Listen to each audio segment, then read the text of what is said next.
We're in hard times, and some of us are going to need a lawyer. And if you need a lawyer, don't just react to a TV commercial. Get a copy of the Lawyers Consumer Directory, which is available absolutely free of charge at any 7-Eleven store throughout Central Florida. The Lawyers Consumer Directory is going to give you real hardcore knowledge on how to hire a lawyer and a lot of information on issues like bankruptcy, foreclosure, and more. Get the Lawyers Consumer Directory. It's absolutely free of charge at any 7-Eleven throughout Central Florida. Ahora puedes demostrar tu orgullo hispano mientras manejas en la carretera con la nueva tablilla o placa de auto hispana conmemorando los 500 años del descubrimiento de Florida por Juan Ponce de León. Obtén tu tablilla hispana este año y harás la diferencia. Nuestra comunidad se beneficiará con más programas y servicios. Resalta nuestra cultura, nuestras raíces. Hi, I'm Danny Ramos, and welcome to this week's edition of Hispanic Speak Out TV. It is our 635th show. We've been on the air for 13 years, and that's one show per week. It's amazing. Time goes. This show is about what's happening in the Hispanic community and issues that concern our community in general. I am here with Glenda Chauncey, who will be making a unique announcement, but not this week, next week. And Shayla is with, she's our political commentary? Yes, commentary? I am. That's what you do here? Yes, exactly. Oh, okay. I thought, okay, all I'm right. a commentator. So let's go. Let's hit it. What do you want to talk about first? You want to talk about SNAP? Yeah, we can talk about Okay, SNAP. let's talk about SNAP. What happened with SNAP? Well, SNAP is a supplemental nutrition assistance program. That used to be welfare, right? Called food stamps, the food stamp Oh, program. that was the food stamp program. Exactly, and from it was a food stamp program, but Okay. now it's now termed SNAP. Okay. And there was recently a show on Fox News that basically depicted someone from California. He was white, as in race, and he was a surfer. So he basically took advantage of the SNAP program and used that just to basically freeload. But it painted a horrible wait picture a second. of people who received SNAP. Freeload? Yes. Freeload? And that's as sensational as Fox News He was put a it. band leader, okay? He was a band leader. Okay. And the government offered him, if somebody walks up to your street in the street and says, listen, I got a lot of money, I don't need it, here's $500, you're going to get paranoid, right? But he took it. He took it, but Fox portrayed his wonderful life. The fact that he was part of a band and he took advantage. That's But what it alluded to. Doesn't the government prevent a person from taking advantage? Aren't there rules and regulations that say? By the way, he was driving a new Cadillac pickup truck, Escalade, whatever it was, to the beach with his girlfriend who was wearing a bikini, you know, and then he has a wonderful he life. was cooking lobster, and you know they were showing him shopping for lobster with his SNAP card. I think this is a perfect, with his SNAP card. This is a perfect mockery of the federal government. This is the way I look at it. Mm-hmm. You know what? They lay out these programs. They really want people to be dependent on these programs, and I think they find a very unique way to get people dependent on the programs. For an example, if that same guy went and got a job making minimum wage, let's just use that as an example. What is being offered in the unemployment, to the SNAP programs, to whatever programs are out there? What really encourages people to get off of that? Have you ever really done the difference between the two?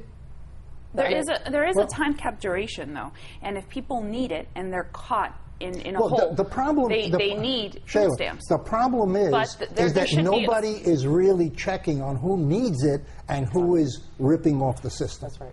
Okay. They're not putting in the check system. There are a lot of people who need it. And there are white people who need it, Hispanic people, but there's lots of people who need it. But the problem is that I think that's a the perception. banking system has gotten involved. Danny, Danny. The banking system. Let's talk about that for a minute. Sorry. Okay. Do you realize that EBT cards actually go through Chase Manhattan Bank? Do you realize that they actually make money from the federal... EBT, that's a SNAP card. I guess. I'm only going by with what I've researched in foreclosure law. But literally, they get an EBT card. It looks like a credit card. A credit card, yeah. And it's by Chase. No, they show the guy passing his credit card to the supermarket. It was basically done to replace the paper system to save money. I mean, what should it whoa, matter? hold on, save money because they were printing it. They But used to print actual. The bank makes a lot of money on the back end. They do, but they may make money out of the back end, but at the same time, economically, they just quit the paper system and they did a card. I mean, what's the problem with that? I just don't think the bank should be involved. I don't think there should be a bank. Okay, I think there should be a banking system that's with the federal government if, in fact, that's the way they're going to give out the You see, money. what- to what's- the Okay, what's but families. happening now is- administratively, what's the problem here? The fact that a food stamp system exists, or that it's done incorrectly, No, or I- that maybe I the think- clauses and the way that it's done and it's regulated should be changed? I think that we need that. Is it needed? We need it. Okay. Okay. You It's can agree needed. that it's needed? Yeah, absolutely. It's Okay. needed. It's absolutely needed. However, as soon as you start be spending reformed. hundreds of billions of dollars on something, the crocodiles come in, the sharks come in, the financial, and you have Chase Manhattan Bank processing all of these bank accounts. It's millions and millions of bank accounts, and they're controlling all of this information and charging a fee for it. For every you know what? Absolutely. When you use your credit card, doesn't American Express charge a fee? It does. Okay. So Actually, the most expensive one comes from American okay, Express. so one of the things that I we can have to agree find with out that. is whether Snap, when they Yeah. is Chase getting a fee. You We're know, going to find out. Again, here's the thing. In my opinion, yes, there needs to be programs for people that go on hard times. I do, again, foreclosure defense. So I realize people lose jobs. They're going to go in situations that they need help.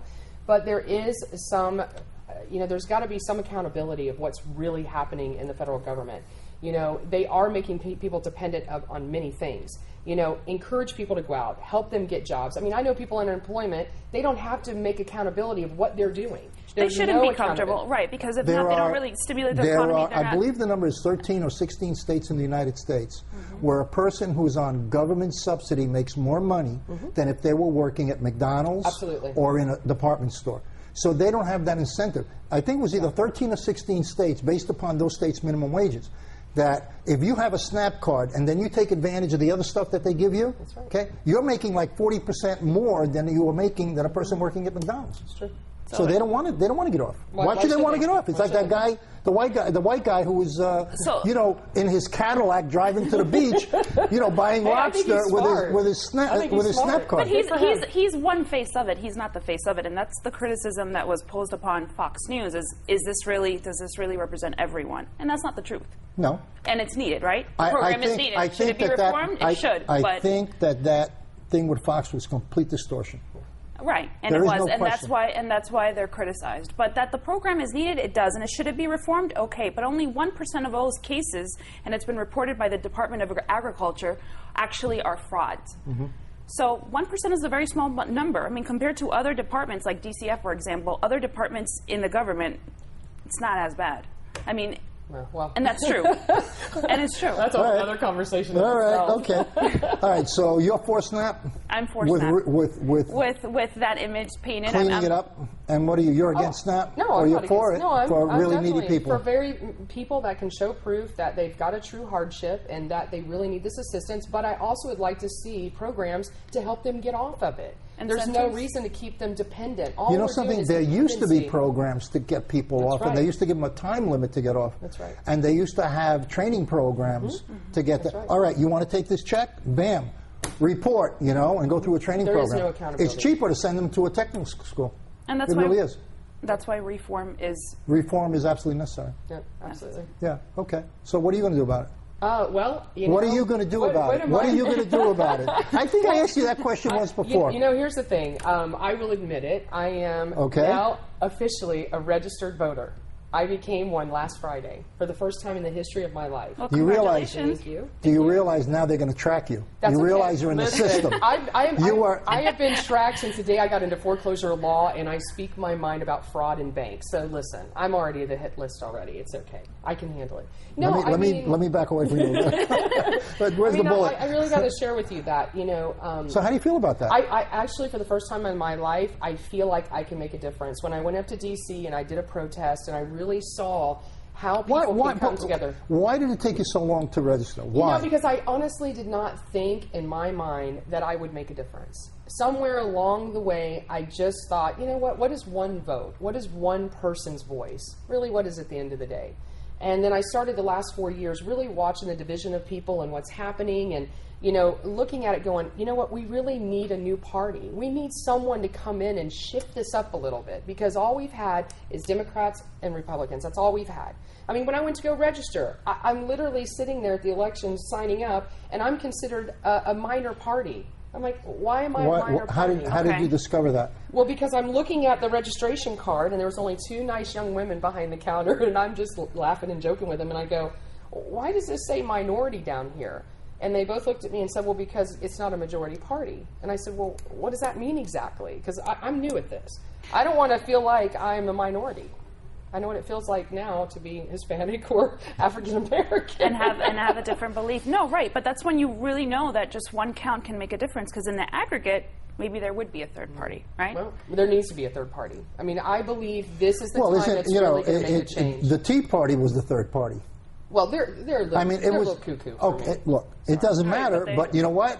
They got national attention. and that's they right. made a determination of who was going to be a United States senator. Right. You know, Yeah. and he's on TV all the time now. He is. Okay, And this So- is Definitely a face. and that's the thing. If and that's a third party. And I agree. I'm not disagreeing with that. But I think the new voices have to come out. And what I'm hoping is, like, I've met so many people now on Facebook, social networking, and coming out saying that I've never voted before. They're literally saying, Glenda, we want to join you. We literally feel now we need to step in and help too. Now, And, what's and that's a new great. face. So He's how did you actually register? representing a lot of people who don't vote and who And have some are lost all registered. illusion. Some are right. registered that who have have never lost all voted. hope that voting would Yeah. actually get them anywhere. Exactly. Exactly. So what would you tell them? I say do it. If you really believe in something and you want to make a change and you think that is what we need to do in order to make a difference, then do it. Just do it. So you believe in that voting will make a difference? I- that I- your apathy I towards absolutely making a difference? It goes hand in hand with me because I think there's got to be some major changes in our political system. I definitely don't believe in the federal government. There's a lot of things that I don't stand for, and I believe that there are some good solutions out there. That's what I believe. So you're a constitutionalist. I'm not sure what that means exactly, but I know that I believe in the flag. I know that I believe in the Pledge of Allegiance. I know that I believe in prayer in school. That's the things I know I believe in as American. Okay, That's you what believe in prayer in school. I do. Okay. I do. And do you believe in prayer in school? I don't believe in prayer in school. I don't because You don't, or you do? No, because no, I don't, because I have my own religion and I don't want to feel that anybody else needs to How pray about to anyone else. a moment of or silence? to my prayer. Moment of How about moment of silence is better. Okay. It's Better or acceptable? A moment of silence is acceptable. Okay. It's better. It's definitely aligned with my ideals that I don't have to believe in any other God than the one that I believe in this country. I do, because there are people who believe in other ideologies that I don't agree with. So I don't want to pray to those to those terms at all. I don't think that's correct. No, go ahead. No. It was not Review, your opinions. review. I took pride in doing the Pledge of Allegiance. One nation under God, in my opinion, spiritual or not. It is the founding fathers of our country. The pledge is and the different, though. Constitution. The pledge is Not something I really, completely- because that's the big thing, the word God. Because Right, you're the word- talking the word about- God, but it's you're also talking about aligned. offending other religions and people. If you're Muslim, they don't believe in God. But the pledge is not a prayer. That's But different. It's not. You voice it and you speak it. Okay, and so- it's something that we all unite. You know, under, what it basically comes to is that those were the founding ideals Mm-hmm. of the country. Originally, the Constitution, belief in the God, pledge. Our anthem has the word God in it. A full commitment. Now, at that particular time, we've evolved. Human beings have evolved in knowledge, and over the past couple of 100 years. So now you have a lot of people who have broken away from that. Now the question is that good for the country? Because right now the country's falling apart. It's division. And- It's brought in division, and that's the unfortunate side of allowing a lot of cultures to come into this country, because we are a free country. Because I can tell you, if I went to an Arab country and I went over there and started doing the Pledge of Allegiance, I might not be very well welcomed over there. Here, everyone's welcome. But you know what? If I go into that country, I'm going to respect what they have started. I'm not going to go over there and try to make changes. And I'm going to be able to pray to God if I want, even though you're Muslim and you go to a mosque.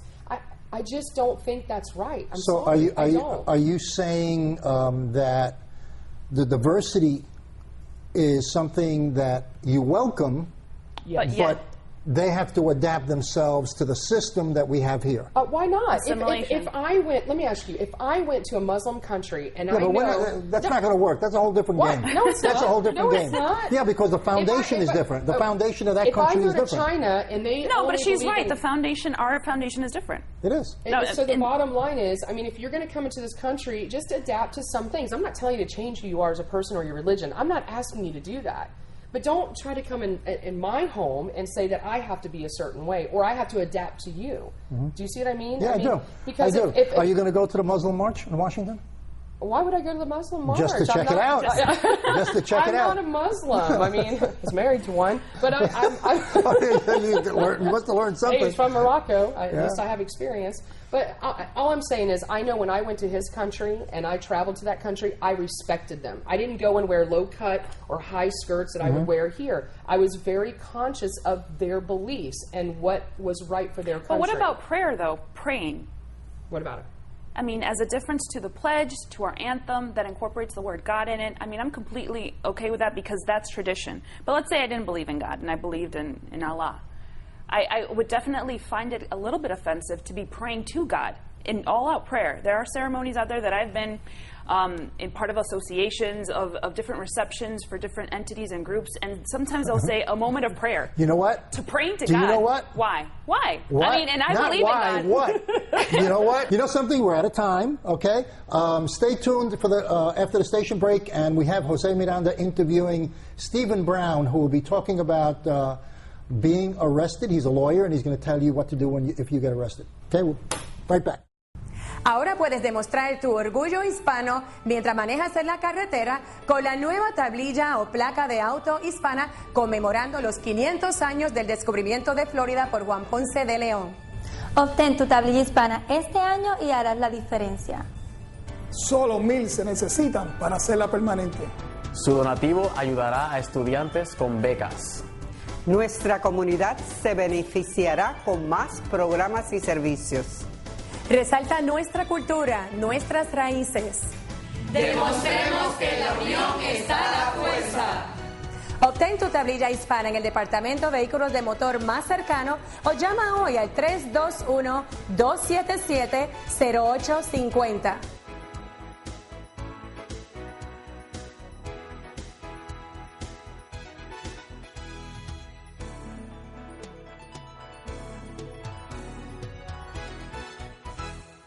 Welcome back. This is Hispanic Speak Out. I'm Jose Miranda. We're going to be speaking with the law officers of Brown and Rice, and with me today is Stephen Brown of the law firm. Hi, Steve. How are you, man? Good. How are you? Good. Right off the bat, you're a criminal lawyer. Yes. So what's wrong with you? I believe in the Constitution. Okay. I guess that's what's wrong with me. You could have chosen corporate law, something that makes actually money, and you're here in the criminal justice system. Why?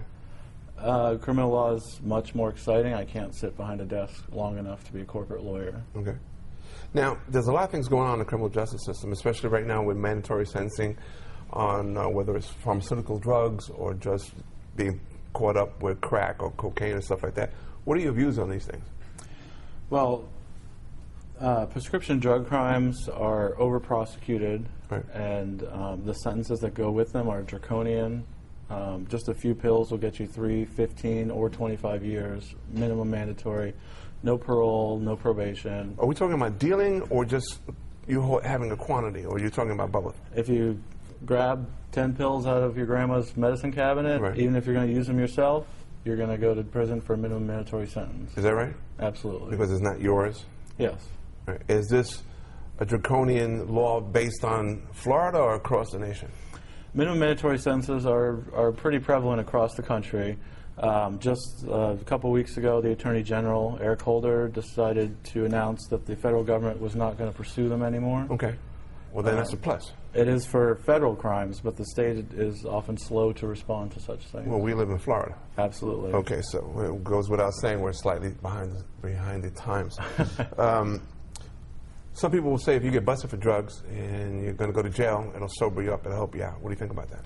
I think that's absolutely untrue, and based on my experience as a former prosecutor and a defense attorney, I know that Florida has a 30% recidivism rate, which means 30% of the people who get out of jail go back, or get out of prison, go back to prison within 3 years of being released. Really? I used to remember in New York, they used to have a methadone program for people trying to kick while they were inside, and they would literally just pour a jug full of methadone, give each other a guy a cup, and just walk down the tier and give them all. And of course, within an hour, they couldn't remember their names because methadone would take over on them. What do you think? How do you compare drug sentencing to regular criminal offenses? Murder, rape, arson, robbery. What do you think? Well, let me give you an example. If you pull a gun and threaten to kill somebody, you're looking at a 3-year minimum mandatory sentence. Or you go free.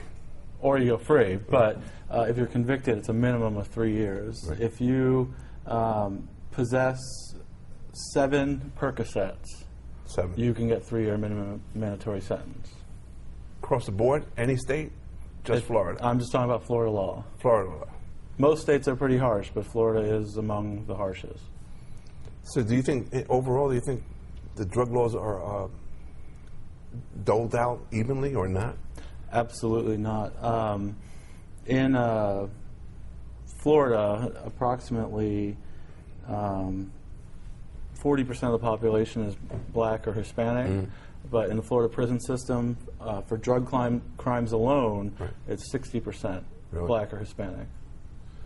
How do we go about turning that around? Or how would you go about turning it around? Well, in the case of drug crimes, I think we need to move to a treatment model. I have some statistics. It costs approximately $53,916 to incarcerate an inmate for a 3-year minimum mandatory sentence. Okay.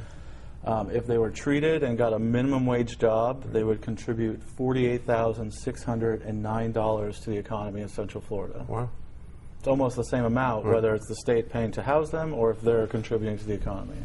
Who would pay for these programs? If you're saying that the state would now enter into drug rehab? I think the state needs to enter into drug rehab. There's 2 options: build more prisons or correct the addiction problem. Well, we seem to be doing a booming business in prisons. It Absolutely. provides jobs. Not as many jobs as inmates. And if the inmates, certainly not as many jobs as the inmates incarcerated for drug crimes. Even if you eliminated drug crimes from just users, I'm not talking about dealers. Right. If you eliminated drug users from the prison system, it would be a massive savings for the Florida taxpayer. Well, let's go there for a minute because you brought up dealers. How are sentencing for dealers different than any other thing? Well, that's sort of the problem, especially with prescription drugs, is there's no difference in the trafficking law. And when I say trafficking, it's called trafficking, but really it's just possession of a certain weight. So if, for instance, you have 4 grams of Oxycontin or oxycodone, just possessing it, you're considered a drug trafficker.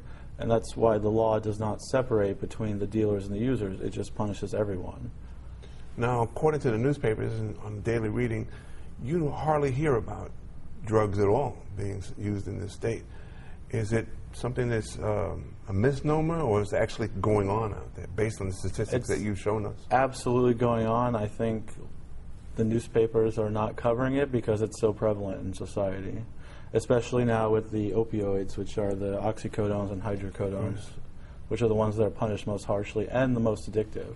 When we talk about minorities or African Americans, we're also talking about white people in there that are being convicted on drug use, aren't we? Absolutely, just at lower percentage than their percentage of the population. Okay. So we're talking about a population pretty much lower to upper middle class, or we're talking lower to middle class people getting involved in drugs? Well, as far as prescription drugs goes, it's across the board because they're so available. Everyone has a medicine cabinet in their home. They get a root canal or something. They leave the extra hydrocodones in the cabinet, and then their young adult children or even their teenage children take them to go party, and then they get caught up in minimum mandatory sentences. Okay. One thing I always wanted to ask: if you take a pill jar and you take the name off of it and you drop in, like you said, your grandmother's pills because you have a backache or something like that, and the police come and they, with their keen eye, was able to see that vial underneath the seat, okay, with their keen eyesight that they have here in Florida, would they be convicted of some crime? Well, I can't predict whether they'll be convicted. Or hypothetically speaking? But they will be charged with that crime potentially by the police officer, because if you possess drugs that you don't have a prescription for, especially these pills, you're looking at potential drug trafficking charges.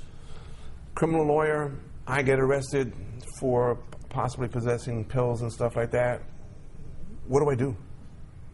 Well, you first need to seek the advice of a Florida criminal defense attorney, absolutely. If it was pills, there's a very good chance they're going to try to charge you drug trafficking, which invokes these harsh sentences. And you need to seek out an attorney that has experience dealing with these types of charges, because there are defenses in certain situations. Okay. Why did you decide to do you and your firm? First of all, how long has you and your firm been in business? Our firm opened 2 years ago. Okay. We left the state attorney's office after several years prosecuting cases. So you've been on the other side, putting people away. Absolutely. You've seen enough of it to say we need to put a stop. Absolutely. Okay. The state attorney's office treats every case like a number, not like a person. Okay. So is that how your services is different than another attorney? You care about the individual. You're concerned about how he or she got there. Well, I can't speak for other lawyers, but no, I do care about every client that comes through my door, and I treat each case individually. I look into the particular facts of that case and find all of the legal defenses that are available. Okay. In the criminal justice system, especially here, I think in most states, you're presumed guilty before you're presumed innocent. How do we change that, even in the public view? Well, it's operatively, you may be presumed guilty, but constitutionally you should be presumed innocent. Right. Changing that is going to require public opinion to change. Right. The police aren't always right. They don't always get it right. No, you can't say that. Police are always right, especially Absolutely here not. in the state of Florida. Absolutely not. And I think the public needs to realize that although the police, they work hard and they try to protect us, yes, they have mistakes of perception, and there are some bad apples out there. Okay. Where is your office is located? We're located on Curry Ford Road at Bumby in Orlando. Okay. Anybody can come to your office? Do we have to make a certain amount of money to come see you, or? Absolutely not. Okay. We work with all our clients. We do payment plans. There will be obviously expenses involved in the criminal defense, but we try to be as flexible as possible. Okay. A thought came to mind about the state of Florida. If pays you back if you win a case for your client, does that also work in the same as the criminal defense? There's a statute that says if X amount of money that you spend, that the state will reimburse you. It's not as common as you might think. Okay. All right. We have less than a minute.